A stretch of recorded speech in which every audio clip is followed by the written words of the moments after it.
Good evening and welcome along to another episode of this Dundee United FM21 live stream series. Thank you for those of you who are waiting. Thank you for the thumbs up before we start.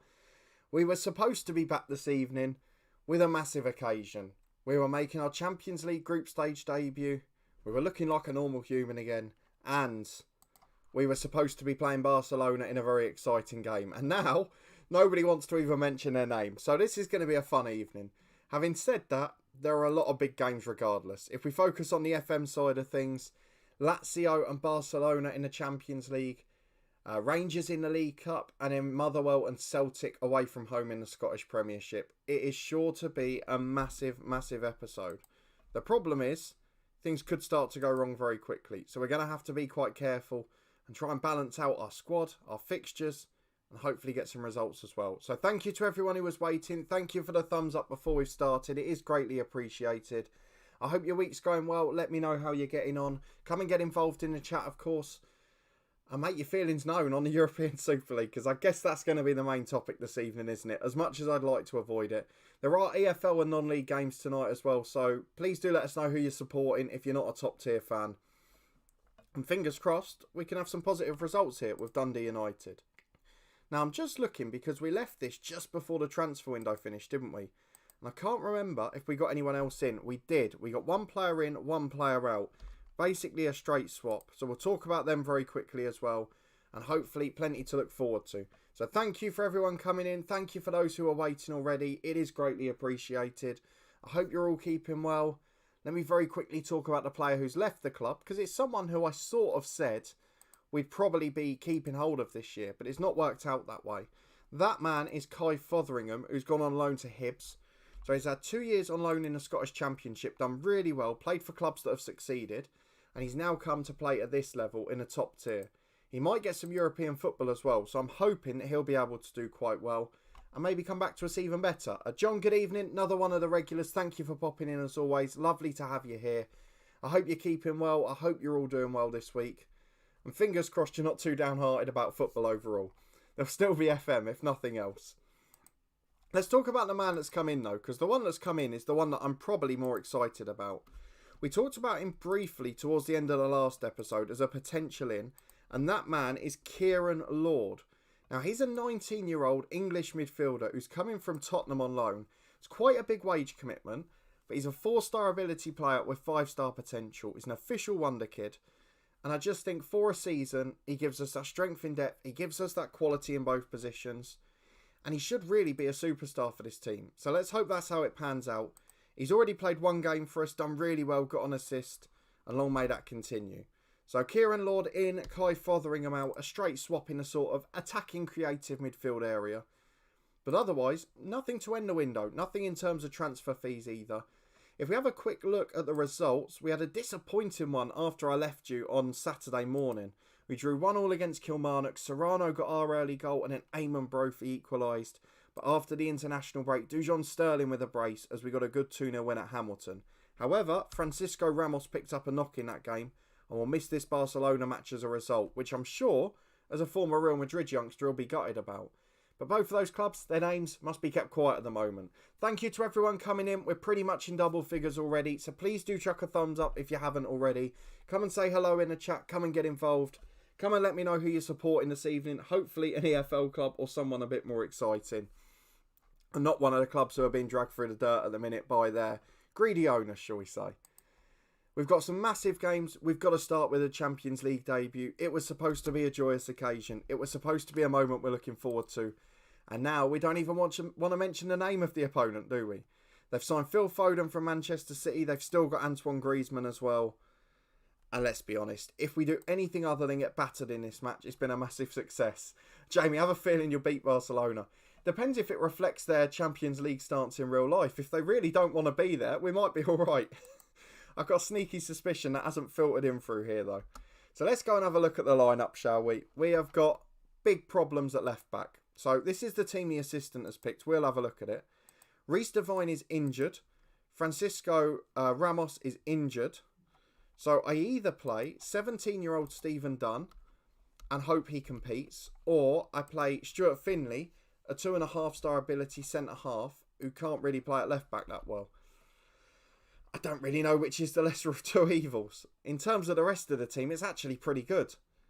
I think our squad's at full strength. We're going to leave Stevie Mellon out just for today, just to get him a little bit of a rest. But he will be on the bench. I don't know why our assistant hates him so much.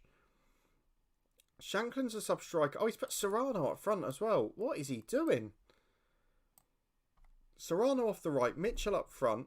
In fact, we'll switch Mellon and Lorde because Lorde's got a heavy match duty. Played for the England 21s.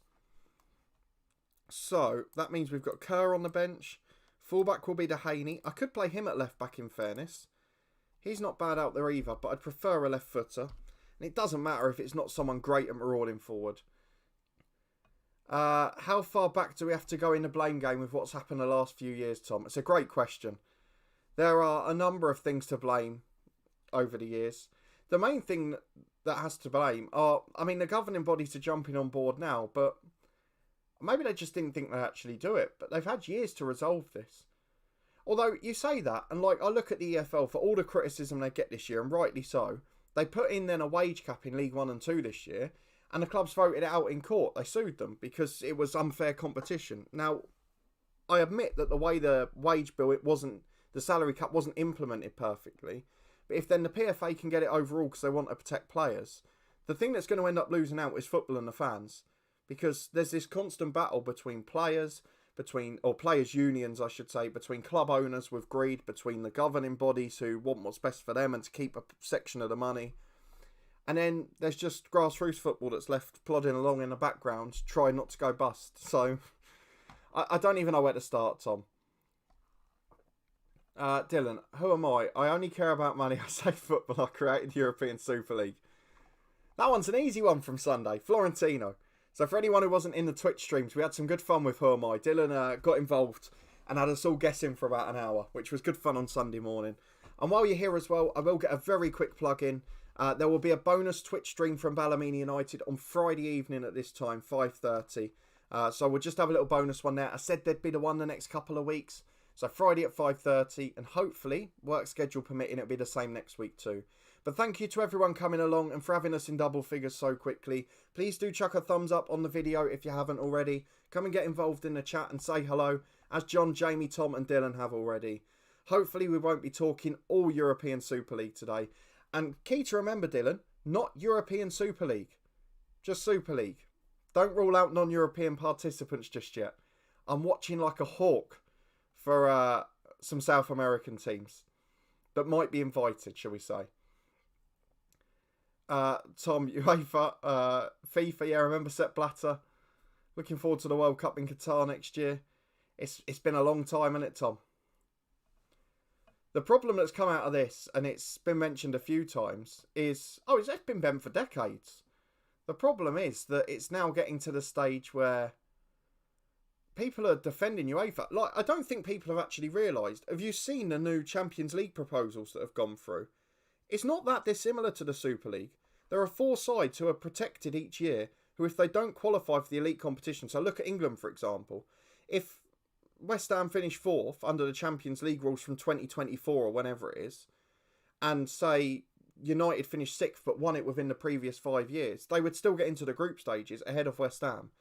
Don't pretend that the Champions League one is brilliant either. The Champions League proposals are almost as bad. The only good thing that's come out of UEFA in recent years is the Europa Conference for the sides in the other lower competitions, in the lower coefficient leagues, which is something Seferin's been quite vocal on. But yeah, the rest of it at the top, it's just as crooked. So yeah, the problem is UEFA is being seen, probably rightly at the moment, as the lesser of two evils, but it doesn't make it a good thing moving forward. But thank you to everybody who's coming in anyway. Let's try and talk a bit of proper football for now. This is, I think, the lineup we've gone for. Let's go and sort out the bench. Should we have Stephen Dunn on there just so we've got a left back? Then we've got Dehaney, Kerr, Sterling. Lorde is there? No, we'll have Holsgrove. We'll give Lorde a complete rest. And I think that's what we're going to go for. So into the game we go. It's Dundee United v Barcelona. Should have been an exceptional, enjoyable occasion.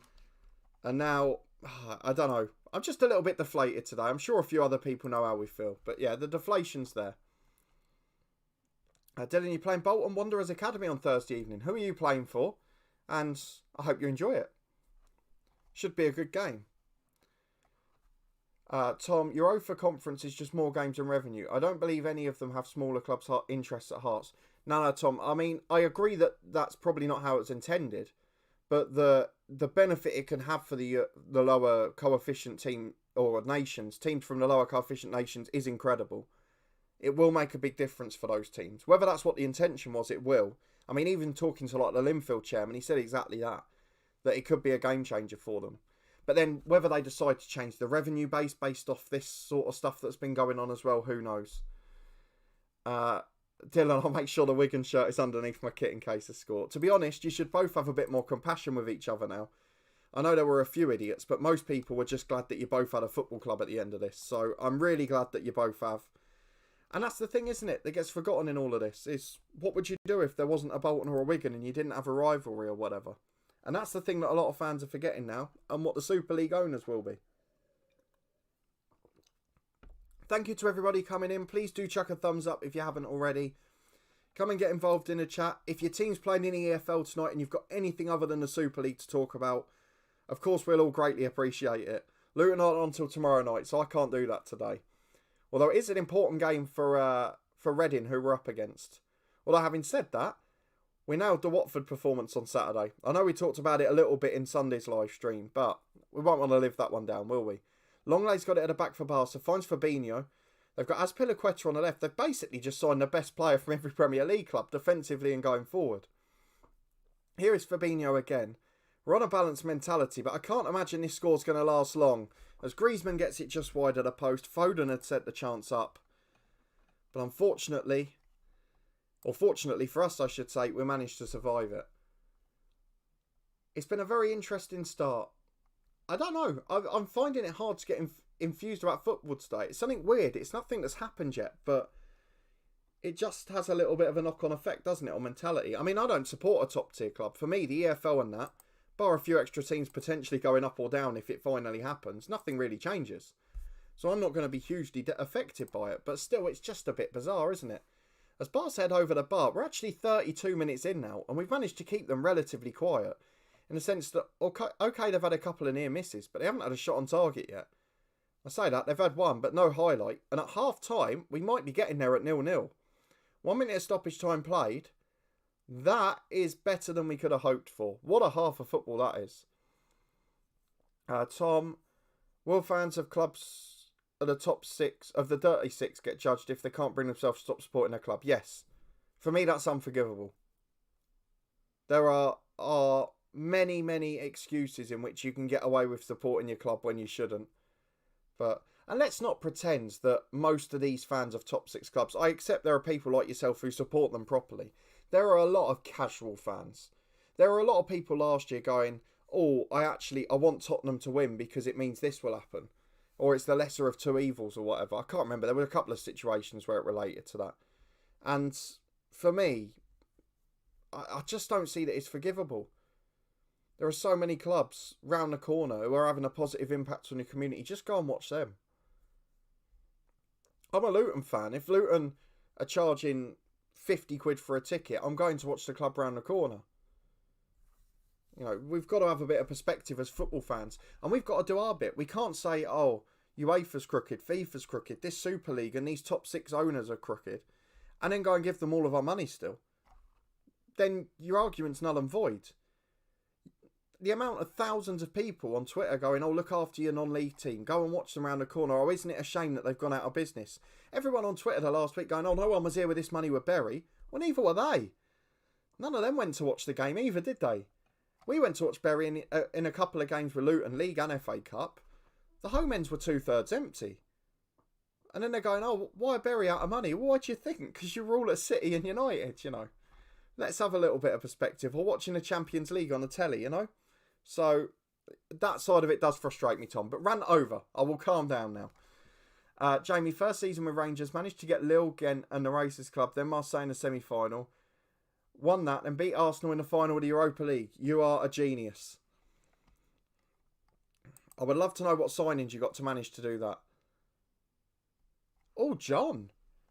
That's an interesting one. Luton being linked with Alan Campbell from Motherwell. Millwall after him too. Now, if I remember rightly, this is the Alan Campbell who, at the start of every single FM save, goes to Arsenal and becomes a big Premier League player. I mean, he's a very good player. He's got good potential, and we'd like to sign him. I know we're linked with Scott Twine with Swindon as well. I feel there will be a little bit more of an overhaul at Luton this summer as they try and progress. And who knows, we could be favourites for the playoffs the way things are going. Thank you to everybody coming in as well. Please do chuck a thumbs up if you haven't already. Let's go and crack on with the second half against Barca and just try and get this result. If we can get a draw, it'd be a wonderful result. Tom, in principle, I'd love to be confident I'll boycott everything if it happens, but I've been an Arsenal fan for as long as I can remember, and turning my back won't be easy. Well, that's true, but I mean, I don't mean to play this game, Tom, for yourselves and for Tottenham fans and whatever, and it doesn't matter which club it is. They're all dirty at the end of the day. But there's got to be a bit of you that goes, do we actually deserve to be in this competition, even if it was existing from a UEFA point of view? Like, it's not earned, and that's the thing. Like, let's say it started next season, which is what they'd like in the grand scheme of things. You're going to finish 9th in the Premier League and be playing in a close competition with the elite boys. I can't fathom it. It doesn't work in the spirit of competition. I have tried to put one positive spin on it, which is, as Barcelona have taken a lead there, that's not a positive. Sander Berger's there from Sheffield United. I wonder where he'll end up this summer. But the one positive spin on it, from a non-league coaching point of view, is all those pushy parents saying you've got to get that winning mentality and it doesn't matter about technical skill. The coach has got the perfect answer now, doesn't it? If you want to play for an elite team in the elite European Super League, no matter what the results are, you just got to be good. You got to look flashy. So there you go. The coaches are going to benefit at grassroots level, but that's the only other thing. Jamie, managed to gather 20 mil, put 50 in instalments. I could be in debt in a couple of years. I try to avoid doing things on the never ever money, because that's what leads to a lot of football's problems at the moment. Is most deals are done that way. But yeah, it's been a very interesting week, hasn't it? Thank you to everybody who's supporting, who's down in the chat. If you haven't yet, please chuck a thumbs up on the video. Come and get involved, weigh in the discussion. And please do feel free if you want to talk about anything else, as we're going to chase the game here against Barcelona. Though this might hinder it, because Pedri's nicked it from a loose pass, and it might be two. Pedri's in, good save Ziga. Now, we go and make changes. What youngsters have we got on the bench?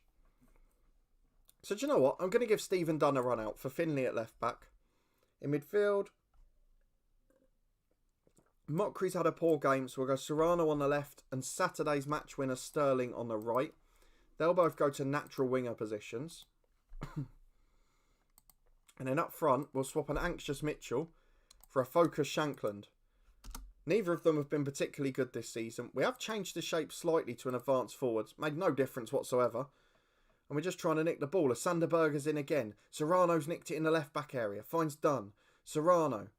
Dunn playing here is a ridiculous game, really, isn't it, for him? O'Reilly back to him again. We don't look like going anywhere. We might give it away at the back, as it's long forward to Shankland. He's managed to get him behind here. Into the box he goes. Please bring him down. Let's have a pen. Oh, he has! I was only joking. The referee's blown for a penalty. John Stones, another one of the Premier League recruits there. And I think VAR's going to give it. And what we need now is Lawrence Shankland to make sure he does not miss this. He is the best penalty taker at the club ahead of Stevie Mallan. And Lawrence Shankland could score the goal, the only original left in his first team 11. And let's see if he can do it. Shankland steps up and he just beats the keeper. It was not a good penalty. But it is Dundee United 1, Barcelona 1. That could be ridiculous.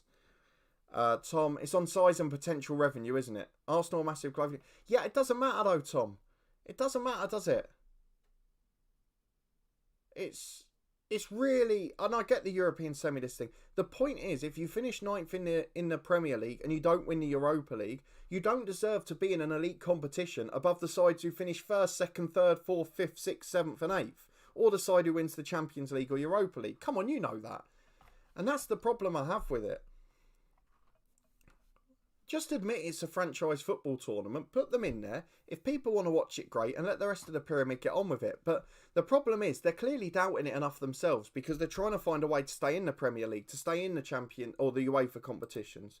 And thinking about that side of things. And if they've still got that thought about them. As Barcelona take the lead again through Phil Foden. Then why are they doing that if they don't doubt the competition? Just leave the Premier League and play a franchise tournament. Oh, completely agree. I'm glad you're not defending it, Tom, but I get why you're invited, but it doesn't make sense, does it? Because really, Nottingham Forest should be invited. Aston Villa should be invited. In the grand scheme of things, they're more successful European clubs than Tottenham and Arsenal, aren't we? If we're basing it on historical prestige and all of that stuff. So, I don't get it. Marcel, greetings from Germany. You should be very proud of your football organisation. I will just say this. 20 years ago, before Germany had that rule, when it was in financial disarray, Germany wasn't far away from the brink of being involved in something like this, and they were in the initial talks about it. But what a fantastic decision to get fan-owned clubs to revamp the Bundesliga, and now it's one of the best leagues in European football. I know that there's a little bit on the side with Bayern that could be dealt with, but generally, we've got to be proud of it. And it's entertaining to watch as well. So, definitely a big fan of the Bundesliga. It's one of my favourite leagues to watch. Definitely my favourite of the elite leagues to watch. And I'm glad you enjoy the banger save as well. So, thank you for the kind words. But yeah, the 50+1 rule, the more leagues that gets into, the better in my eyes. Dylan, Aguero to Leeds. It looks more and more possible by the day, doesn't it? Let's be honest. Barcelona have just run away from us at the end of this match. It's a little disappointing. But really, given where we were at the start, the effort is excellent. Of course, we've got Arsenal in our Champions League group as well, and they'll feature in Saturday morning stream. And of course, this story will have developed by then. I said the lads should be pleased with the 3-1 defeat to Barca, and they're devastated. That shows how far they think they're going. If you haven't already, please do chuck a thumbs up on this one. It does make a massive difference. It's lovely to have so many of you here this evening, and I'm glad you're all coming along and spending your Tuesday evening here. I'll be in the Discord talking about Morton v Hearts, proper football on BBC Scotland after this. One of my recent followers, as you can see on the screen, is a Hearts fan as well, so he'll be enjoying that too. I'm glad you hate it, Tom. This isn't a debate about who or who shouldn't be in it. Even if it was the Giants who's won it, it's wrong. Correct. Absolutely correct.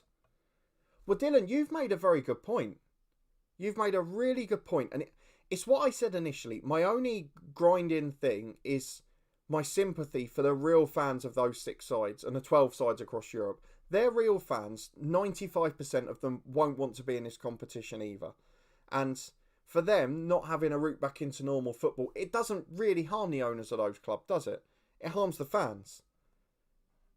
And that's the thing that frustrates me about it. However, on a general principle of a business and football point of view, I completely agree with you.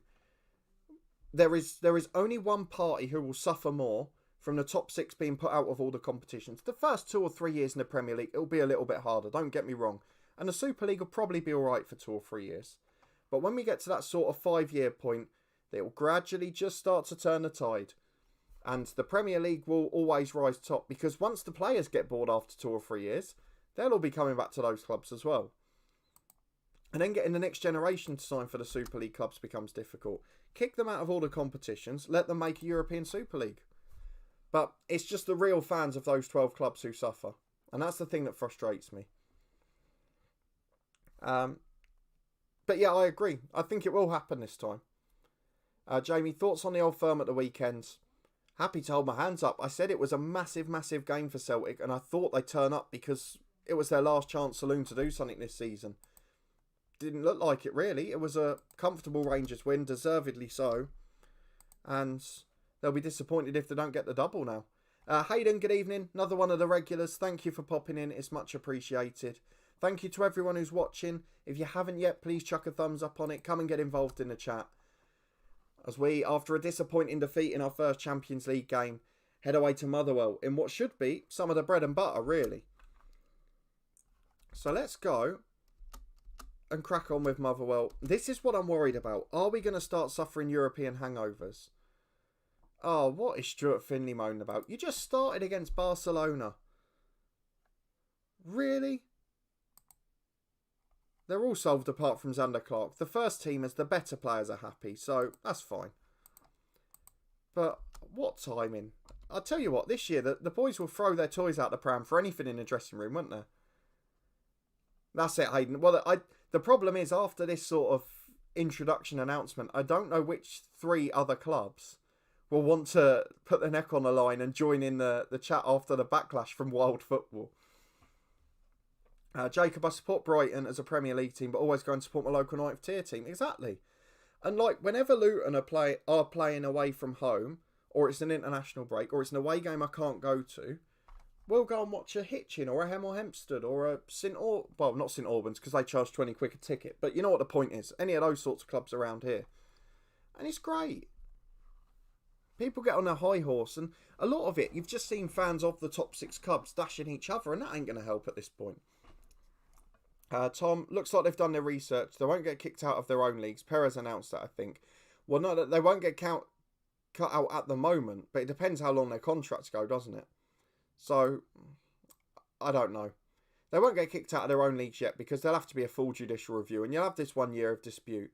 But the problem is, if they're not kicked out of their leagues and their big games are the European Super League and that's where all the money is, then that's what they're going to be resting players for. You'll come to the Premier League, they're playing their backups. Then they'll end up finishing lower down the league. The less reputable sides will finish at the top of the league, win the Premier League, and then can't go into a Super League. I mean, it doesn't all make sense, does it? And the problem they have now is that there's lots of reputable clubs who have said no. If you're looking at, say, like the Portos, the German clubs, obviously, PSG, things like that. If you then go to these 5 qualifying positions, if other Premier League teams have all rejected it, PSG, the Bundesliga clubs have, the other 5 teams that are going to qualify are now going to be of a hugely inferior complex to the other teams, and you're going to have this mismatch that you have in the Champions League anyway. So it's absolutely astonishing, really. Jacob, I've been to Brighton games, but they've always been TV games scheduled before or after the 9th tier game. Yeah, absolutely. But that's the beauty of being a Premier League or Championship fan, is that your games aren't often on at Saturday at 3 o'clock, and you've got plenty of times where you can just go and watch a local game. Well, PSG have already said they're not going to join. Bayern have said they're not going to join. Tom, PSG was still a good side back in the day. Before the money. They had Ronaldinho, didn't they? The early 2000s. They were a very good side.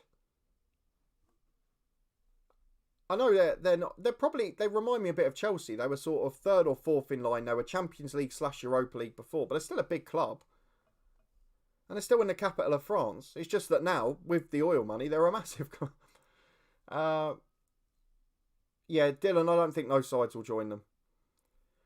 If fan-owned Bundesliga clubs vote to join them, then I think we have to admit defeat, unfortunately. But, you know, as long as the FL stays the same, I'm glad that our podcast doesn't cover it. I mean, I've seen so many FM creators complain about it and then jump on the bandwagon and make clickbait episodes about it. So, you know, these things do happen, don't they? If there's money to be made, people will do things. So Ajax have turned it down as well, haven't they? Hayden spotted that. I wouldn't be shocked if Rangers or Celtic get an invite. And I think they're the more likely to take it up. But I hope I'm wrong. Yeah, Jacob, isn't it? Funny for seeing Chelsea fans on Twitter saying they want Brighton to win tonight. But this is what I mean about casual fans, isn't it? Imagine the San Marino champions against Manchester City in European Super League. There is no reason, no chance that they'll get in, unfortunately. But I just hope that then UEFA invest in the other countries and the other sides as well. Give them a little opportunity. Just say, we'll rebuild. Because other clubs will become big clubs eventually. And it will still be competitive. It'll be great. I don't think people worry about the standard of the football. They worry about the competitiveness of it. And I think that will become evident very quickly when you've got glorified friendlies. And then you've got games that mean something. Marcel, Bayern unlikely to join. The fans will never vote for it. And they are the majority of the club. Yeah, Leipzig's the only one that's an issue, isn't it, in Germany potentially. But the likes of Bayern, of Dortmund, Leverkusen, Schalke. I know Schalke are struggling this year, but you know what I mean. Those sides won't go in. Dylan, you're older than Leipzig. Tom, let's not build up an oil stake PSG. They were still a good club before, though. That's what I'm saying. It's not like they were a languishing 3rd tier side like City were. Yes, the Red Bull sides will count an exception for. But again, it's not the point of time to say this club or this club. Any club who says no to me has my respect. But what I would say, and I said it at the start and I'll say it again now, is have a look at those UEFA proposals for 2024 for the Champions League that are going through, because they're not much better. That's my only concern. And I hope they send the big boys back into the European Super League and they say, let's get the Champions League back to what it was before and off you go. Let's have a competitive competition. Jacob, the Europa Conference will be brilliant. And that's exactly what the Linfield chairman said when we spoke to him. What is the reward? The reward, like speaking earlier in the season when we were talking about, I think it was about November, December we spoke to him, we could get to the Europa Conference group stages. If we beat a couple of teams, we could be up against sort of a big boy from a country just above us because of the way the seedings will work. So they could say like, I think he used like, say Ukraine as an example. He could play like the second or third team there. So say a Dynamo Kiev or someone like that. We could have the 9th or the 7th place team in the English League, which could be, at the time he used Arsenal as an example because they were mid-table. So he's like, we could get to there and be in a group with Arsenal, Dynamo Kiev, and then another side from sort of a lower reputation league. What an opportunity. So it's for the smaller nation leagues, it could be great. But I just hope they send them packing and then get the Champions League to stay in the format it is now. And let's crack on. Leave them to it. But yeah, I'm going to really look forward to the Conference League. You said you don't hate MK Dons the other month, the franchise team of England. Well, I hate the club. I hate the way it was formed. I hate the fact that they were chucked straight in the third tier. But looking at it now, what can you do about it? They're competing. They're going up and down. They shouldn't have been put in the third tier, but that wasn't their fault. The FA should have said, no, we're going to promote teams from each league and then we're going to chuck you in the 9th, 10th, 11th tier to start properly. And that's what they should do when these boys come crawling back in 10 years. Because then, I tell you what, if in 10 years, Arsenal, Tottenham, United, City, Chelsea and, who are the other ones that I've missed out? Liverpool start from the bottom tier, that'll solve all the financial problems in non-league football as well. So, it's going to be brilliant. Who will regret it? Definitely the top 6. That'll get boring a lot quicker than the competitive football. Because all that will happen is teams like Leeds and Villa and that have been massive before will come back. And the Super League clubs don't get it. Real Madrid have got the biggest debt of anyone there. There's no surprise that Perez is the man pushing for it the most. They've got the biggest debt. They've finally not got money to spend on the biggest player from the Premier League every year. And they're trying to cut back a little bit. You're saying the top 6 deserve the hate. I didn't say that. I said that the only thing that would make me say don't chuck them out is because I feel sorry for the real fans of the top 6. I feel sorry for the clubs. I feel sorry for the fans. But as I would have said for MK, I think they should have to start from the bottom. No, but within those clubs, who will regret it? The owners. Because the star players will get bored after a while and go, or not sign new contracts. I think a couple of the managers would walk. No, the fans won't regret it because... And I've said this before when lots of other fans have talked about financial trouble. So we had it with Dylan last summer with Wigan. And we've had it with Luton many years ago. I don't care what level you get to. We went from the Championship to the National League in 3 consecutive years. But at the end of it, we still had a club to support. And if you're a real fan of that football club, and those Arsenal fans like yourself, who are real fans of that club, if your team is still goes into the National League tomorrow, if Arsenal let's say Arsenal get relegated to the National League tomorrow, they get chucked down legally, it's fine. You'll be supporting them next season because you're a proper fan and you just care that your football club is there and you've got that Saturday afternoon experience. You've got that football experience. And that's what I had when Luton went down 3 times in a row. And I think most fans that are real fans of those clubs will be the same. So the fans, as long as they've got a club, will still support and they still have that moment to look forward to, no matter what standard of football it is. But it's competitive action, isn't it?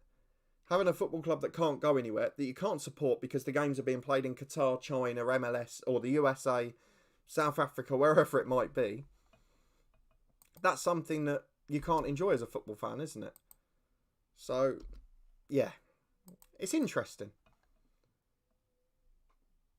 Marcel, always the best, yeah. Tom, I worry the owners are going to make a fortune from it now they control everything. Getting global fans watching streams on Twitch or whatever. Yeah, but that's up to them. The owners can make the money, but it will all come back down to earth eventually. The first 2 or 3 years, it'll be fine. And domestic football will be a little bit harder. But it'll all even out very quickly. You'll be surprised. Right, let's get Ramos back in at left back for the complainer Finley. Let's get Lorde in centre midfield for McCrory, who's not particularly happy today. Malin will drop to the deeper line playmaker role. And then on the bench, we've got Luca Cannell for Stephen Dunn. I think the rest of it will stay as it is. I'd like to get Johnston in ideally, but it's only really Dehaney that's the one I could take out. In fact, we'll do it. There we go. Do I take Mitchell out for Shankland? I'm not gonna. Despite that goal, it was only a penalty. Let's go and get into it. First league game today. We might not get all 5 games in. Quick little disclaimer, because the Super League is dominating the chat. Thank you to everybody coming in. If you haven't yet, please do chuck a thumbs up on it. Oh, that's it, Craig. I said this a bit earlier on. I had a little rant about Berry, which I'm sure you would have agreed with as well. Thank you for popping in. But yeah, you're spot on. I said this earlier about these top 6 fans having a go at each other and whatever else. The amount of people on social media have put, well, you weren't here for the money when Berry were there. But me and Tom went to watch games the 2 or 3 years before Berry went bust following Luton. Home grounds were 2/3 empty because the fans were watching United and City at home on the Champions League on the sofa. It's a frustrating one. Imagine Arsenal v Eastbourne Borough in the National League. Well, you never know. You never know. Who would have thought Bolton would be in League 2 when they were playing in Europa League 10 years ago? That's the beauty of football. Whereas if that had happened in 2006 when Big Sam was in charge, Bolton had half of the old Galacticos and were playing in Europa League every year. They could well have been invited. They were getting further in Europe than Tottenham got this year. So, you never know. Dylan, the club entirely, when United only have Rashford left from this season's squad because the players have gone. Well, Rashford's been the most vocal against it. I know Hernandez had come out as well, but Rashford came out very strongly against it. So you've got to give him credit. You'd be surprised where the player power would lie. Yes, it's going to be hard for them to get out of their initial contract and whatever, but give it that 5 years. I think we'll see. Tom, the owners won't regret it. They won't regret it in terms of the short-term profit, but they'll regret it in terms of they're going to look silly by the end of it. Marcel, who wants to pay for glorified friendlies anyway? I think people will watch it the first year to see what it's like. But of course there'll be pay-per-view. It'll be like that old Premiership Plus thing used to be. Pay £10 a game and off you go. Oh, Craig, you're spot on there. In the US, it'll definitely be DAZN. And to be fair, they're starting over here, so I wouldn't rule it out. Well, they already said they were talking about like Disney Plus and things like that, weren't they? So you've just got to hope some of them don't get... I don't know. I know people are saying TV companies should boycott it, but that's not going to work. Tom, how much does money talk? We're going to find out, aren't we? Do players want competitive football, or do they want money to play in the Middle East? There's a few that choose it at the moment, but not a huge amount, so we'll see what pans out. But I'm putting a bit of my faith in some footballers. We'll see what happens. We nearly score a ridiculous goal there. It's been a good start. Marcel's spot on. I couldn't agree with you more. But don't get too downhearted yet, because we'll wait and see what happens. But the EFL will still be there. Proper football will still be available. Non-league football still there. The ones local will still be there. So don't get too downhearted. I'm very glad we do a podcast that doesn't cover the Premier League, because we would have been making a lot of nonsense the last couple of days otherwise. Craig, stream it on iFollow. Yeah, it's not a huge shock, is it? I don't think it'll last long if they're doing it on iFollow, to be fair. Cut into an advert mid-game last time on Saturday in the derby. Ridiculous. Right, Ramos on the left wing. Let's see if we can get a goal here, because so far it's been a little bit toothless going forward this season. We can't get Mitchell or Shankland playing in either tactical role. As the ball goes through, oh, it's a good save. Should have been a goal. But fingers crossed it won't come to all of this. But there's going to be a lot of bridges to rebuild from this point, should we say. Thank you to everybody who's supporting along. It's lovely to have so many of you in. Please do chuck a thumbs up on it. As I mentioned earlier, there'll be a bonus stream on Friday afternoon on Twitch at the same time, 5:30. I'm only 3 followers away from reaching affiliate there, so thank you for the incredible support, and fingers crossed you continue to enjoy that series too. Loads of videos to come. Thank you to everyone who checked out the experiment on Sunday as well. It did really, really well, and I can't thank you enough for trying it. I will have a second episode this Sunday because a lot of you have asked for it as we rattle the woodwork again. But yeah, I was really thrilled by the support for that one, particularly as it wasn't a clickbait one. It was a bit niche, so I'm glad you guys enjoyed it. Tom, the only reason City and Chelsea became relevant was players following the cash. I agree it was players following the cash, Tom, but it was because of the dream of we can play in the Premier League and Champions League and win them. Pep came to City to win the Champions League. He didn't come to City just because of money. If he came because of money, but they couldn't have ever played in the Champions League, he wouldn't have turned up. So there's a side to that as well. Why should we have faith they'll not play in the Super League? Give it 5 years, Tom. And I actually think football will be better for it.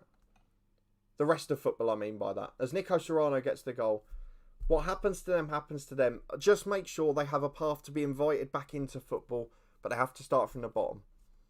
As long as there's still a club for those fans to support, like we had with Luton when we got relegated to non-league and chucked down 3 points deductions in a row. I'm sure Rangers fans know how I feel as well, and there's plenty of other football fans now too. Macca, good evening. Thank you for popping in. Lovely to have another of the regulars in. Dylan, you know how these clubs could make a stand in 12 days' time when United play Liverpool? Have the players stood side by side, captain shaking hands, wearing those shirts Leeds wore last night? I do feel a bit because, like the Leeds leaving the shirts in the Liverpool dressing room, it's not the players' fault. They had no say in it. So it is a little bit unfair. I guess, Craig, with the League Cup final on Sunday, it's not the club's fans, is it? It's just sort of local people and NHS staff, and that, like it was for the Leicester-Southampton tie. So, there you go. I don't know that will affect that too much. And yet, I don't think you stop supporting them in the local competitions because, let's be honest, we need the Carabao Cup final to get as much support as possible to show that that's the right competition for them to be in, that means more. Yeah, Craig, I would go. Show that these competitions mean more. Protest, take your banners or whatever, and show them that you love the Carabao Cup, that's important. Show that you love the FA Cup, that's important. Show that you love the Champions League, and that's important. And Macra, at least you've had a haircut. There was more hair than that recently. The good thing is you could get away with it in lockdown, couldn't you? But it is a pleasant change, I will say. It hides the greys for a couple of weeks as well, which is nice. Let's catch up with the chat again. Thank you to everyone for the support. Thank you for the thumbs up as well. Please chuck one on it if you haven't already. Dylan, I haven't watched football live in over a year. So I've been to watch a couple of games from Crawley Reserve, just round the corner from me. I got to go to the one Luton game, luckily, of course. But the last away day I went to, as such, was Wigan away, the 7th of March last year, which was the worst 0-0 draw between our two sides. And we nearly both survived, though, so it nearly worked out well.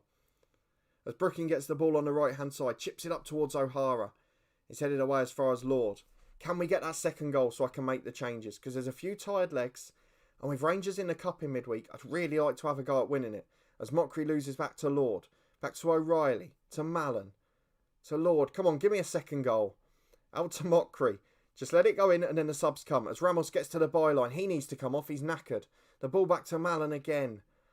Oh, it's knocking at the door, but no real quality in front of goal. Again, Mitchell's been toothless. As Brooking gets to the byline. Get the ball in the box. Mallon's there. Delivers to O'Reilly. Back to Brooking. Just can't get it away. In front post. Serrano's there. In for two.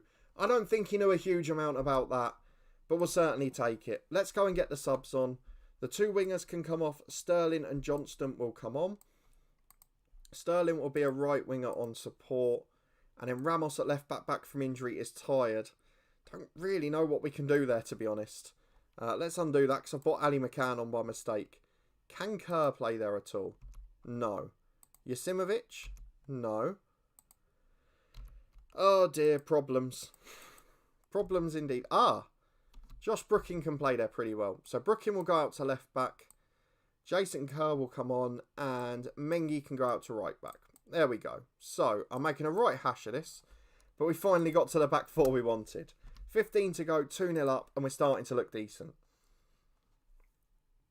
Let's have a look. Tom, can we applaud the Arsenal team, separated from the club, for the performance against Slavia before and during the match? Yes, very much so. The Fulham one was a bit of a crash back down to earth. And, I mean, the timing of the Arsenal performance against Fulham and the result, a few hours before that Super League statement, was just beauty in evidence, wasn't it? But yeah, the Slavia game, brilliant performance. Lacazette, as I've said to you for a long time, Tom, is the man I would be wanting to keep at that football club. Best influence off the pitch. For me, the best all-round striker you've got. So, Lacazette fan I am. And you know that very well. Jacob, American sports basically just consists of players and drafts. And that's what the Super League would consist of, yeah. Yeah, it'll become a draft system. But which players will put themselves forward will tell you a lot, won't it? I wonder if it'll become a retirement league and players will only go there when they're 30 for a final payday. I don't think it'd be more than a decade before that started happening. We're in stoppage time and here comes O'Donnell down the right. Good clearance from Kerr. Hopefully the clean sheet will be preserved. Macca, that's a good topic. What's the worst game of football you've ever seen live in the flesh? For me, it was Sunderland Burnley in a cup tie a few years ago. Utterly brutal. So that Wigan Luton one's up there because it's fresh in the memory. Oh, there's going to be some good games on there, isn't there? I tell you one that... no, actually, that's probably unfair. I was going to say Rochdale Luton a couple of years earlier, which was 0-0. But that was actually all right. It's just that Rochdale dominated. I think Wigan Luton is a contender for me, live in the flesh. I'm just trying to think back. I went to watch one of the Olympics games at the Rico in 2012. I couldn't tell you which two teams were playing because I've erased it from my memory, but it was an appalling game of trash. Dylan, the last game I went to was Luton at home. Oh, there you go. So I luckily got to go to Luton Preston as one of the 2,000 in the last pilot. What I'd give to be at the Crucible this week as well, slightly off topic. As I was coming on air, Dingjan Bingham was going down to the wire. It was a great match. There was a great one earlier as well between Carter and Lazowski. Tom, I care more about the game that mattered against the Racist Club than the Dead Rubber on Sunday. Well, I did care about it, not sure anymore. Well, exactly. All that effort from the Arsenal players and what? Now, they don't even, you're fighting to win a competition that the club owner doesn't even want to play in. Oh, Craig, you've nailed it. Macca, I take back everything I said about Wigan v Luton. Craig has hit the nail on the head. That Northampton Derby FA Cup tie is... basically, all the games I went to just before the lockdown that were supposed to give me a lovely treat and reminder of football really tested my patience at a game. Because that was an awful game as well, and that was only about 6 weeks earlier. In contrast, though, talking Sunderland, me and Tom on the 1st of March went to Coventry versus Sunderland at St Andrews. That was a great game. I know it was only 1-0, but it was a wonderful game of football. Two really good sides. It looked like a championship fixture, and it probably deserved to be. But obviously, Sunderland had some difficulties, shall we say. Thank you for everyone coming in as well. Please chuck a thumbs up on it if you haven't already. Thank you to everyone who's checked out the experiments and followed along with all the videos. We've flown past 2,400. I said we just got there on Saturday, and we're now about 25 or 30 past already. So thank you so much. Macca, Ding v Bingham level at 9-all now. I'll tell you what then. I'll go and hit the pause button in a second so I can catch up with that after. Do I go for that or Morton v Hearts? As Hearts are back on BBC Scotland. They got 2 weeks off and now it's back to them every game again. Macca, I've watched Scottish lower league football 40 years. But the lower league games are never really the boring ones.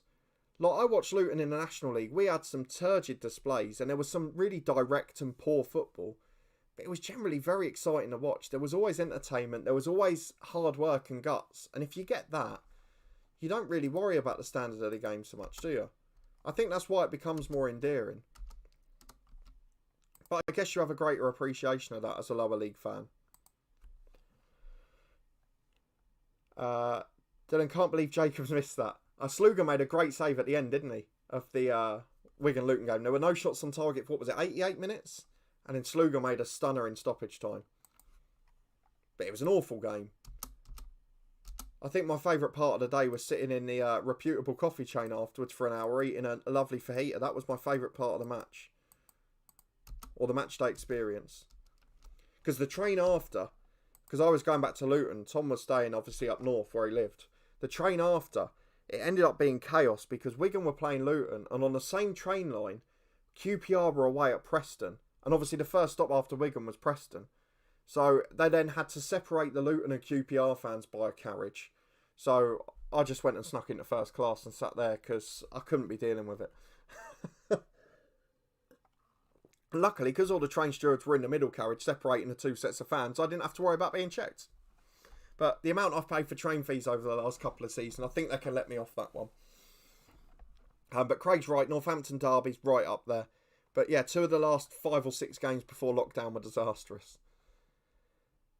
I happened to be at the Stadium of Light when Coventry won 5-4. That was a mental game. See, our game, I know it was only 1-1, but that game at the Stadium of Light was a brilliant game as well. Really enjoyed it. It's a lovely place to watch football though, to be fair. The Stadium of Light's absolutely brilliant.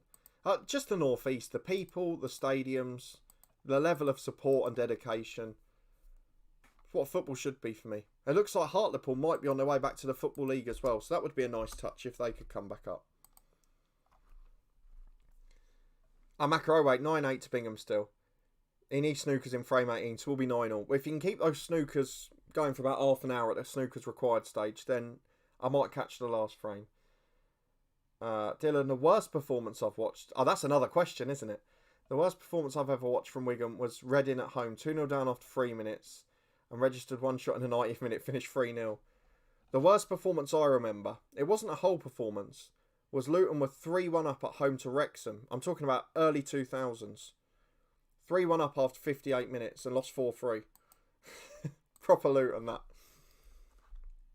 But yeah, it's... That's what I love about football. And I don't care what happens with this Super League. In the grand scheme of things, whatever organised football from the second tier down is still going, I'll go and support. For Tom, me and Tom, it might rework our Review the 92 series. We might have some new ones to check off, Tom. Could be 6 clubs coming up from the National League next year. And Notts County aren't even in that at the minute, so it would still be 6 new ones. Jacob, it's a shame about Southend. League 1 to National League in 2 seasons looks likely. Yeah, I mean, I won't get into the manager sacking. We talked about it on the podcast. It wasn't an ideal one, I would say. But the one thing I would say on the Southend front is we did it 3 in a row with Luton, and they were all points deductions. So, and I've always said this. I said it with Dylan at the start of the season. If Wigan were to go down this year, which touchwood looks unlikely now, is as long as you've got a club to go and support on a Saturday, it doesn't matter what level you're playing at. Look at the Wimbledon fans when they went down to London and had to start from the 10th tier. They had a football club to support, and there were thousands of them there every week. And that's what matters. Having a club to support, having a day to be excited. Tom, the current top 6 in the National League. Now, don't quote me on this because the games played are absolutely all over the place. So there could be some big changes here. But let me go and get it. Hartlepool top, Sutton and Torquay behind with loads of games in hand. So those 3 would be definite. Then you've got a bit of a sticky situation because Stockport are 4th. I think they're far enough clear. Then you've got Wrexham in 5th. But Halifax, Chesterfield and Notts County behind have got games in hand. So on points per game, I think it would be Hartlepool, Sutton, Torquay, Stockport, Chesterfield, Notts County possibly. Notts County or Halifax for the final one. But the way Notts County are going with 3 defeats in a row, I think they're unlikely. Bromley are flying up the league, so that could be a local one. Boreham would have picked a bad time to have a bad year. And Barnet at bottom, obviously, so we won't get too worried about them. Cheney, Charlie, both good evening. Thank you for popping in as always. Lovely to see a couple more of the regulars in. Macro, I like most of the North East sides, apart from Newcastle, of course, which is fair enough, because that's the rivalries. But take that aside, you've got to admit that St James's and Stadium Alight are 2 brilliant places to watch football. And the North East, the people are just friendly, which is nice. Cheney, they're playing the last frame later because they'll run into the next session. Oh, fair enough. So the sad thing is that's because they normally leave it a session. It'll either be a small chance at the end of the evening if one finishes early, but most likely probably after the 2 or before the other 2 kick off tomorrow morning, by which point I'll be at work, which will be a pain. Some great draws, though, in the Snooker Championship first round this year. Lisowski Carter was brilliant earlier. That went to the final as well, final frame. Charlie, come on, Stockport. Thank you for popping in. Edgeley Park, I've said to this, I've always had a soft spot for Stockport for some reason. So I wouldn't mind if they came up. Right, Finley's going to the media. Remind me to sell him in January. We've got no chance of getting through 5 games this evening now, but we'll just have a chat. Let's be honest, the Football Manager is not the main part of these streams, is it? It's all about having a chat and a laugh. Not that the laugh's really there at the moment, given the way that football's gone this week. We will be done by 7:05, so everyone can watch Morton v Hearts. Mac Stadium Alight is. I couldn't get you to be diplomatic, could I? I tried my best. I will say this. This is the way that we put it. I think we said it in the Review the 92 last year. Is St James's stadium-wise, we found a better place to watch football. Sunderland people-wise, we found a better place to watch football. And both were brilliant. And that... what was it? Was it Hilton by the Sunderland ground? I can't remember. One of the hotel chains. Just a quiet place to watch the lunchtime kickoff as well. I think ironically was West Ham beating Arsenal, one of the Super League clubs that couldn't beat a non-Super League club on that day as well. Sorry, Tom. But yeah, that was brilliant as well. I just loved the experience. Sunderland was such a friendly pace. Let's go and have a look at the changes recommended today. Everyone's fit. There's not many heavy match loads in truth. So I might just rotate those out. Mitchell's injured, so Shankland in for him. We will have... I mean, really, we're looking for 4 changes, but I don't know that we've got them in us. So do we just stick with what we've got? Or do we go for Holsgrove? Who have we got at the weekend? Celtic. So we'll rest people against them. Let's play the first team today. We'll rest people against Celtic. Watson on the bench for the injured Mitchell. McCrory comes back into the squad for Luca Cannell, with McCrory going in as Mallon's replacement. I could rest O'Reilly for this one and put Lorde further forward. So, do you know what? I will do that. McCrory, Mallon and Lorde will be the midfield 3. And into it we go. Touchwood is a positive result. Let's catch up with the chat. Massive game for Sterling tonight at home to Edinburgh City. Last game before the farcical split. They should have been the split this season, to be honest. Tom, sorry. Sorry, I shouldn't have got carried away, should I, with the Arsenal. Every time we go to watch a game and Arsenal at a lunchtime kickoff, they never win, do they? I'm even remembering the pillar kick for your 18th birthday when Sunderland, was it the 50-yard one? It's just, there's something about it, isn't there? Arsenal lunchtime kickoffs. I mean, you remember there was that running thing on BT, wasn't there, where they used to use 5 or 6-1 against the big teams every time there was a lunchtime game. I'm probably not helping you stay as one of my viewers here, am I? I'm really sorry, mate. But don't worry, you can be a Luton fan only soon. And that'll be the main thing. You'll fall in love with it properly. Right, let's go and get into this. It's Rangers v Dundee United. We're going to stay positive. Because the first game of the season we played them, we dominated. We just didn't have Serrano or a cutting edge. As Mockery delivers early on, headed away by the left back, who we tried to sign last year. And it falls for McCrory. He's going to have to go backwards here. He's under severe pressure. Finds Ted and Mengi. He's got a man over on the right. Finds Serrano to Mallon. Lovely football. Serrano with a quick turn there to keep possession. It's not really going anywhere just yet, though. That's the problem. Brookin. Mallon. Through ball towards Mockery, headed away. Not good enough, really. Long ball out to the left to Masaba. And on the counter, they look a decent side Rangers. So we've got to be careful of that. It's back into Grujic in midfield. Could be a fairly even game, this match. We'll wait and see how it pans out. But so far, could go either way. Macca, there's never a split in our league. They bought it in this season as they can't finish all the games. Should have just stopped at 18 games and done the playoffs. Yeah, it makes sense, doesn't it? Rangers have taken a lead. Dylan Swindon lead. Blimey. The new manager bounce is working. I had thought there was no chance of it. Let's have a look at how they're getting on. I can't keep up with all these 6 o'clock kickoffs on weekdays. Yeah, Pompey, the new manager bounce has just dwindled a bit there, hasn't it? But oh well. Let's go and have a look at the fixtures and see what's been happening so far. I think we might have to drop to balanced here because we're getting outclassed a little bit. Shankland up top, that's played okay apparently, but we're not really getting on the front foot. We've won it back. That's a dodgy back pass. This does not look like the best performance so far. I think we might be going out of the cup as well. If Rangers have got a number this year, I think we'll be struggling for third. Tom, Sunderland for my 18th. Fabregas got injured for the goal, I think. He did lose his rack, then he kicked the pillar. It just always seems to happen. What is it with Arsenal at lunchtime kickoffs? Although you did win the first one of the season, didn't you? I remember on the first day against Fulham. Yes, Jacob, I'm looking at the moment. It's ludicrous how expensive properties are becoming in the south. Now, I live in a place voted the worst town in the country many, many years in the last decade.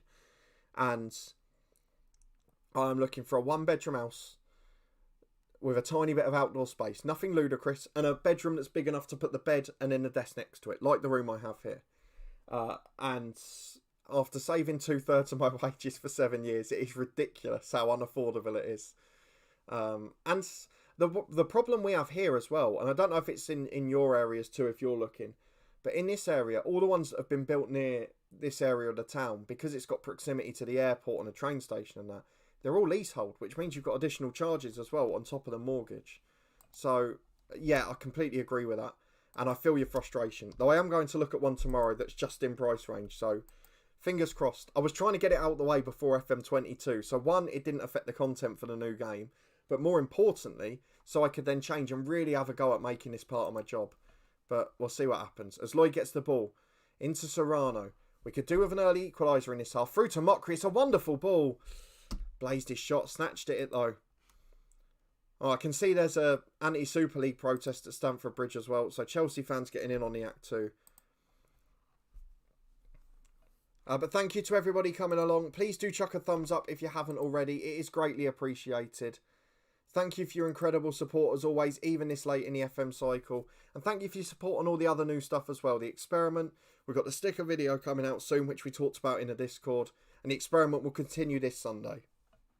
We're almost at 50 on Twitch as well, so it's blown my mind a little bit. But it doesn't look like we're going to get anything positive out of this game, because Rangers are on the front foot looking for a second. Masaba gets to the byline, and there it is. Tie over, and let's start resting people. Mallon is shattered. He's going to be replaced by Ali McCann. We will then take off Serrano for Dujon Sterling. And Shanklin for Watson. We cannot get a striker playing. It's so frustrating. I thought he had 3.5-star ability there, Watson, for a minute. That would have been the surprise of the day. But as it is, we just have to accept we're out. We'll go back to positive again, but too little too late. And unfortunately, it's been an average start in the Premiership. It's been a poor start in Europe. And we're going to be out of the League Cup due to a relatively unfortunate draw, I guess you could say. So not the best look so far. Thank you to everyone coming in. Let's get those fixtures up very quickly. Scores, there we go. So, just having a look now. It looks like we're going out. Celtic are through. It will be an old firm side winning the League Cup this year. Again, I've said I'm pleased with the performance and they haven't reacted. But Celtic away next, then Lazio in Europe. Probably not going to be a great finish. We'll try and get through the Celtic game with the backup side.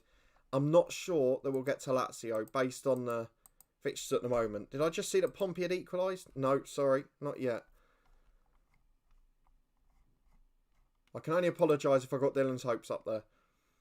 So the two championship games are still 0-0. And, the League 2, there's no early kickoffs there. I think it's just waiting for the Scottish Championship game. I hope more people turn to that and start watching those sorts of things on the free channels as well. That'd be a nice thing. Jacob, mine are just retirement properties for over 65s. Yeah, there's a lot of them about in every town now. Leaseholds are basically you just paying to own the land for 100 years. Yeah, exactly. And if you get it, the further you let it go, the more you have to pay. So like we looked at one, it was a great property. It was the one for us. But then it would have been 20 grand to extend the lease. And you don't just have that money floating about spare on top of a deposit for a house, you know. So it's very frustrating. But there's a couple that we're looking at that are very good in that sense with very long leases. So we're going to have a look at them this week. But I'll keep you up to date, of course. Especially if I've got a new look office. Dylan, if Wigan win tonight, it would be the first time we've won 4 in a row in 3 years. But, I mean, let's be fair. In the Championship, it's very hard to win 4 in a row. And that Paul Cook spell, the unbeaten spell towards the end of the season, was incredible. And he even did you a favour, didn't he? He came back with Ipswich and deliberately didn't win and made it the worst game ever. Just so you could get another point on the board. So he's got to be a hero, hasn't he? Right, let's skip through. We'll try and get through Celtic. And then it's disappointment, I'm afraid. Because so far today, bar Motherwell, we've looked really poor. And I know we expected it. Against Celtic and Lazio, we wouldn't be expecting any better either. But the next stream will start with Arsenal. And that's going to be even harder. Because the English League, we've got loaded in this save, obviously. So they're going to be really strong. We're down to 4th in the Scottish Premiership. I'm not sure who else has been playing. Let's get Milligan. In fact, we'll make all 3 of those available for the under-18s. They just need football. If we look at the Scottish Prem, who's up there? It's Falkirk, blimey. What's their start to the season been like? If we have a look at the schedule. Oh, okay, so they lost to Aberdeen and Rangers heavily. They beat Ayr, Dunfermline and Livingston, Motherwell. So they've not played those sort of the Hibs and the mid-table sides, and they've lost against the good ones. So we won't get too downhearted by that. Thank you for everyone for your support this evening and for sticking around. It is greatly appreciated. We'll squeeze in one more game before we finish, and it will be a much rotated side trying to hold on at Celtic. And anything other than a defeat is an exceptional effort. So let's see what we can do. Fingers crossed that'll be alright. Jacob, if your parents don't have money or own a property, it's hard to start somewhere. You're telling me. You're telling me, mate. If you don't have a bank of mum or dad, it's not really a very viable option.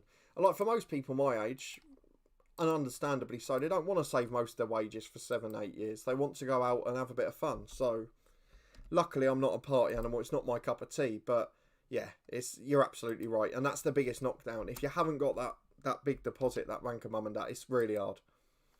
But work hard, you get there. You find the right one eventually. You get your rewards. And hopefully, as this channel continues to progress, I'll be able to get a little bit closer as well.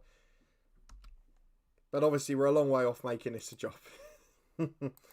Let's go and get the lineup pick for this one. The final game of the day. Everyone's got a heavy match load now. A few of them are tired as well, so let's just make the subs. We'll start Ziege in goal still, because Clark's been a little bit of a diva, shall we say, over the Finlay situation. And actually, Finlay's not reacted as badly as him, so we'll start him at centre-half. Kerr alongside him, Dehaney, and it's going to have to be done at left back because Devine is still, unfortunately, out at the moment. In midfield, we are going to go for Ali McCann, Luca Cannell, who can't play in the Champions League. And I can either go O'Reilly number 10 or we'll throw somebody a bit weaker in. In terms of the rest of it, we've got Johnston, we've got Shankland. Off the right, we'll have Darren Watson and Jordan Holsgrove number 10. So actually, we can play a full reserve team there. Mitchell can be on the bench because he's got a medium match load. Nielsen's still not back. So I haven't put Sterling in. I always do that, don't I? Sterling can replace Watson. Watson will be on the bench. Gives us another stronger option, doesn't it? And then we'll look at the ones that aren't match fit. So Stevie Mallon's one of them. Where is O'Reilly? Oh, he is match fit. Devine can be on the bench. I know he's got a knock. And then we'll do the loan ones. Brookin, Lorde, and O'Reilly. Let's just try and cling on for a point against Celtic before we finish off this evening. Jacob, yeah, didn't bother with a car. Got a job very close to my home and didn't waste my money on that because it was never going to be viable. Thank you to everyone for the support again. We've been well in double figures since the 3rd minute this evening. So thank you all for your support. Thank you for coming along. Just a couple of thumbs up off double figures. So if you haven't yet, please chuck one on. As Kyle Walker, Tanganga and Bednarek are 3 of the back 4 for Celtic here. So they have strengthened a bit in the summer, albeit with experienced players. We're going to tell the lads to prove a point, not believing a word of it ourselves.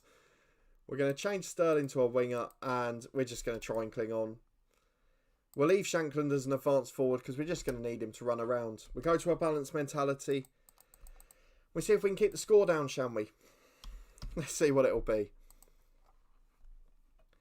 Fingers crossed there will be some nice football in the EFL tonight and everyone will enjoy that instead.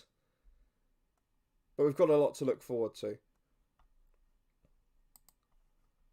Let's see how it pans out because so far it's been a very quiet game. As it's a throw on the left for Celtic. Calder on to Christie, to McGregor. Back to Christie, into Costa's a good block. Great last-ditch challenge from Dunn. Kerr clears it away. But now Dunn's out of position. He's not over in the left-back area. It's into Costa again. He's getting sold a dummy. He got back and blocked again, to be fair to him, though. You've got to give him credit, the youngster. He's not really cut out for this level of football. Played an under-19 game the other day. And he's still doing his best. So, fair play to the kid. Jacob, you see people complaining they have no money when they lease a Mercedes for 300 a month and a phone for 60 quid a month. Oh yeah, the phone one does my head in. The phone one really does my head in. If your phone bill costs more than a tenner a month and it's not essential for work purposes, then you can't be helped. Is that true, Dylan? Has Petr Cech joined the protest outside? But surely as the technical director or whatever, he's going to be very involved in that. He's one of Abramovich's close pals, isn't he? That can't be right. I mean, I'm not saying I disbelieve you, Dylan, but surely that can't be right. I did love as well the final thought on that for the evening, the Florentino Perez bit. You know about the people don't want to watch 90-minute games anymore or whatever, or the kids don't watch it. And you sort of think you reap what you sow, don't you? So like when I was growing up, ITV Champions League, all of the FA Cup matches were on free-to-air TV, not just half of them. You had 10 championship games a season on BBC. You had all sorts. I mean, League Cup games were still played occasionally. You had Uefa Cup on Channel 5. There was all sorts going on, bottom line. But then, you look now, and fans that are of a kid, like working class kids, they're relying on 10-minute highlight packages on Match of the Day, or 3-minute ones from EFL games. And you wonder why they're not used to watching 90-minute games. Because you've given them a situation where they only grow up watching 10 minutes of them. And it's the highlights, it's the best bits. So, it's interesting. Oh, he has joined. Oh, fantastic. If it's proven, then brilliant. Fair play to him. But it doesn't make sense to me. I'd have thought he'd known before anyone in the club. And he will be sacked tomorrow. I can assure you of that. I'll be really shocked if he's not sacked.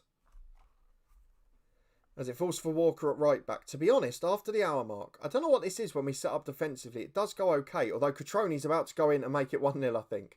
He's just forced backwards there, and Johnston nicks it against his former club. What a hero he could become here. He's going all the way, Johnston, through to Lawrence Shankland. Oh, it's a great save. That was the chance to lead. That was the moment. Holsgrove's got the corner kick. It's into the front post. Bednarek clears it long. And with 25 minutes left, we are right in this game. Like Cutroni's just nicked it off McCann. And as it stands, we could be in trouble. Stephen Dunn's been our best player at left back. It's got to be said. He might make a mistake. He might not last the 90, but he's done his bit. Has held Acosta through to Cutroni. That's the moment. No, it's not. Ziga to the rescue. What a save. Excellent goalkeeping. We have got just under 20 minutes left. And I feel like I have to make some changes. But what can I do, really? We've only got a couple of backups available. Dunn is shattered. I'm going to have to bring Devine on. Watson can come on for. Holsgrove is the one that's out of fitness. But he doesn't really fit into shape with anyone. I'm going to have to find a way. Sterling can go in as the attacking midfielder. Doesn't work, but we'll do it. Watson can be the winger. And I think we'll leave the rest. If everyone's fit, our midfield in midweek is McCrory, Lorde and O'Reilly. So Stevie Malin can come on. He's going to replace McCann because Luca Cannell can't play in midweek. And then we'll switch their roles. So Malin will be on a support duty. Cannell, the Bangor City hero, will be on a defensive duty. And fingers crossed, if we can cling on for a point, it's a wonderful finish, to be honest. As it's a throw on the right. Watson could make it better here. Dehaney's up with him. Chance to cross. There's a couple in the box. Back to the right back. Into the midfield again. Here's Dehaney. Somebody shoot. Please shoot. Dehaney. Back to Malin. Into the box. There's a great chance, Watson. He's missed it. He squandered it. Yeah, Jacob, 15 to 20-year-olds aren't interested in football. Don't think they've done the research. I think that would be a very fair point. I think that's called an excuse. As the ball's in from the right-hand side. Oh, no. How much have I talked up Ziga? And he's let that happen. He's been beaten by a cross. It's going to cost us the game against Celtic. What a way to throw away a point. Oh my words. It's a corner kick for Christie into the box. Tanganga's shot saved. It's in for 2. I guess that makes Ziga feel slightly better that he didn't cost us the 3 points. But that is not a good performance, is it? Thank you to everyone who's been supporting through to the end. It is greatly appreciated. This will be the last game of the evening, and then we'll be in the Discord having a chat about Morton v Hearts. And probably some snooker as well. As the ball's out to the right for Walker. A third would be really harsh, but a third's what they've got. 85 minutes 0-0. 93rd minute 3-0. It is a proper Dundee United collapse this, and we haven't had one of them for a while. Not quite what we expected to see towards the end. It is a disappointing defeat. I think we saw that the second last season is going to be hard to replicate. I think we know that for a fact now. Do we think about jumping ship? We'll have a look on Saturday morning. We've got some big games to come.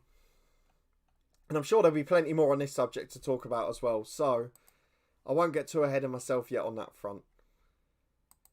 But not the best end there. We did rest a number of players. We expected to lose the game. But after getting through 83 minutes like that, we didn't then expect it to fall away in the manner that it has. So you've got to be disappointed by that result in the end.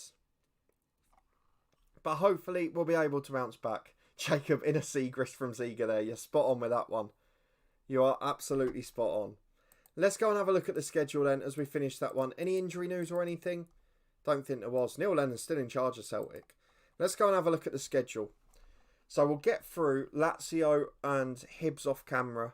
Then the international break and Falkirk. And we'll come back for Arsenal's doubleheader. Livingston, Dunfermline and Rangers. That will be on Saturday morning at 10:30. In the meantime, we'll have videos every day on the channel. The experiment will continue Sunday morning. And we'll have a live stream on Twitch on Friday evening at 5:30. Followed by the normal one on Sunday. Thank you so much for your incredible support. Thank you for making the chat so active. Hopefully there'll be some positive news out of the real football world by Saturday morning. And we'll be able to be a bit more jovial and a bit more laid back like we are normally. But thank you all for watching. Thank you for your support as always. Please chuck a thumbs up if you haven't already. And I'll see you next time with more Dundee United action. We'll be back on Saturday morning for that. Thanks for watching.